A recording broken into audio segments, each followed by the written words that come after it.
அவன் பாலடைந்த இடம் ஒன்றை கடந்து செல்வான். அதை பார்த்து உன்னிடம் இருக்கிற புதையல்களை வெளிப்படுத்து என்று கூறுவான். அப்போது வெளிப்படும் அந்த புதையல்கள் ராணி தேனீக்களை பின்பற்றி செல்லும் தேனீக்களை போன்று அவனை பின்தொடர்ந்து செல்லும். அப்ப இதெல்லாம் சொல்றாங்க. அதாவது என்ன சொல்றாங்க, ஒரு கூட்டத்துக்கிட்ட வருவான்.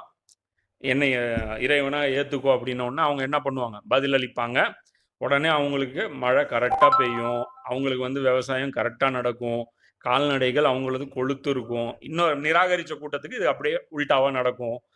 இது பார்த்தீங்கன்னா, இது என்ன அப்படின்னு பார்த்தீங்கன்னா, இது தஜ்ஜாலுடைய நேரடி வருகை கிடையாது. இது தஜ்ஜாலுடைய ஃபித்னாவின் வருகை. இப்போ தஜ்ஜால் வருவான், தஜ்ஜால் இப்படி பண்ணுவான், அப்படி பண்ணுவான்லாம் இன்னைக்கு எந்த நாட்டுக்குள்ளேயும் பூந்தெல்லாம் பண்ண முடியாது. இன்னைக்கு இதெல்லாம் நடக்குது. யார் மூலமா நடக்குது? சீக்ரெட் சொசைட்டின்னு ஒரு சொசைட்டி வச்சிருக்கான்.